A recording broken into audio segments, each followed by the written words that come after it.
Hey everybody, video here for you today. And what did you expect me to say? But we're going to go down to ancient America here today, and this is by request. I've had more than a few messages on this, starting maybe about 8-9 months ago. And I looked into this briefly a while ago, and I kind of wanted to do a video on that. And then current messages have got me re-interested in this. But first of all, I just want to mention I made a post in my community section on my main page.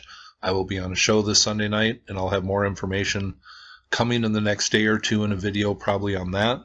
But I want to thank guest host Timothy Saunders at the other side of midnight for having an interest in what I have to share. I know he had my buddy Ben on last week. So 3 hours chatting about Egypt. That should be interesting. But let's go down to Oxford, Alabama, to Sam's Club. We've all heard of Sam's Club, right? Well, if you remember my video about the Walmart in Fenton, Missouri, well, this has the same tone to it.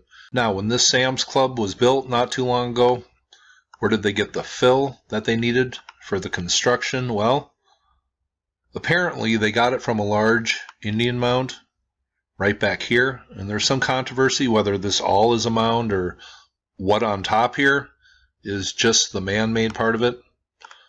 But let's just read.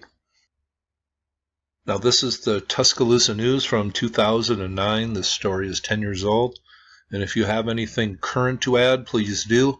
A lot of the times where there is some controversy, stuff's written about in the time period where stuff's going on, and then it gets whitewashed from then forward.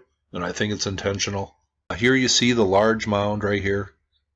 People say, well, this wasn't all man-made, just what was on top was man-made. But you see the bulldozer here? That is a huge mound. And if there was sacred smaller mounds, and we'll talk about those in a second, there's mounds up here. This place is pretty sacred. Now here's a look at the mound, and this is huge. This reminds me of the mound structures at Poverty Point in Cahokia. Very large. Some people say this is not man-made. Just the stone mound on top is. And yes, there was a stone mound up here. But this place was torn down and kind of gradually destroyed, I guess. Now here's an article from 2010, when scholarship and tribal heritage face off against commerce. Here is the large mound, stone structure found on top of it. Obviously a very sacred place. It says, overlooking the interstate and an outdoor shopping mall, here stands a sad little hill, bald but for 4 bare trees and a scattering of stones. That the stones are there is beyond argument, but everything else about them, whether somebody put them there, how long they may have been there, or what should be done with them, became a matter of fierce debate last summer, and it continued to yield surprising twists into recent weeks. The latest episode in the very long history of the Oxford stones began last June when an excavator showed up on the hill. The city was planning for the construction of a Sam's Club nearby and intended to use dirt from the hill for the area where this store would sit. Then a local archaeology professor began making phone calls. The professor, Harry O. Holstein of nearby Jacksonville State University, had concluded that a stone mound at the top of the hill was constructed by American Indians more than 1,000 years ago, and in 2003 he recorded it in a state archaeological registry. The possibility of it being destroyed, Dr. Holstein said, made him sick. Well, it should make every person with a heart and a soul sick, if you ask me. I'm not against development, he said, but some things should be saved. As it happened, the city had already commissioned a study of the stone mound by the Office of Archaeological Research at the University of Alabama, which works on a contract basis for such project. The report, signed by the office director, Robert A. Klaus, found the mound to be definitely cultural in origin, as opposing to have been created by a natural process like erosion.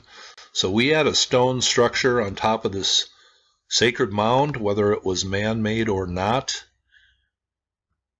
And it looks huge. And this story kind of stinks. Here's a video I made about 10 months ago. The Bessemer site revealed in Bessemer, Alabama, the tally mounds, maybe 5,000 years old.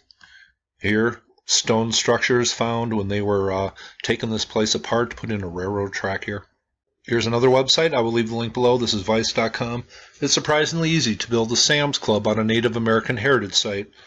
It says when the destruction happened, it was a hot topic for a while. And it goes into how this was a hot topic long ago, and the story just kind of faded. Here are the people opening up the Sam's Club. Then there was a Native American mound, which the city bulldozed to obtain fill dirt for the new store. Since then, officials have largely succeeded in sweeping the matter under the rug, or more realistically, under Sam's Club. On my channel, I am being thorough in my Native American sites. I go over maybe the date of their construction, and I also go over how they were treated. And if you treated a native mound badly, you are going to be reported on my channel. And when being questioned about this, a manager of the store said, well, you're the first person to bring this up. The only media report I've seen was from a paranormal reporter. We didn't take any dirt from that hill, she added, though I didn't ask. One city official said, it ain't never been a burial ground. It was for smoke signals. And that's the kind of answers you get. And also Mayor Smith, when asked about the mound, said, you know what BS is, right? He denied that anything about the hill was ever in question.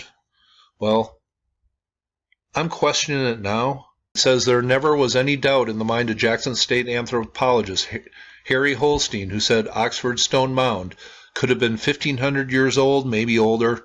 Well, the Bessemer site they're thinking maybe was 5,000 years old, so stone mounds in Alabama, they're a lot older than 1,500 years old, in my opinion.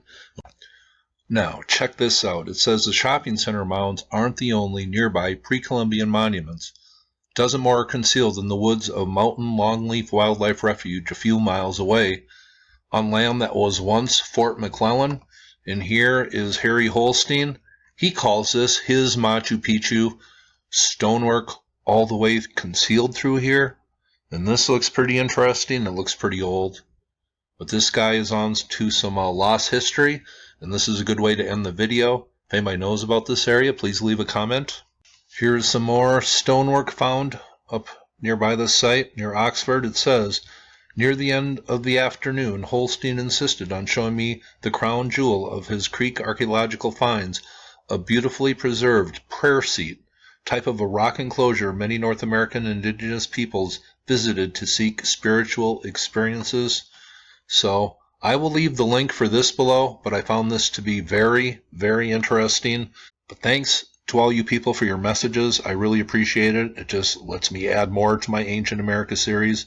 Maybe people will go out here and look into this. Well, I'm sure I'll get comments from some people in this area and some opinionated views on this video. Sam's Club got the cheapest fill for their construction from a nearby Indian mound. That's the way it looks. Whether part of it or all of it or some of it is man-made, the whole thing was obviously sacred. Why are they touching it? Hope you thought that was informative, and you all have a very nice day.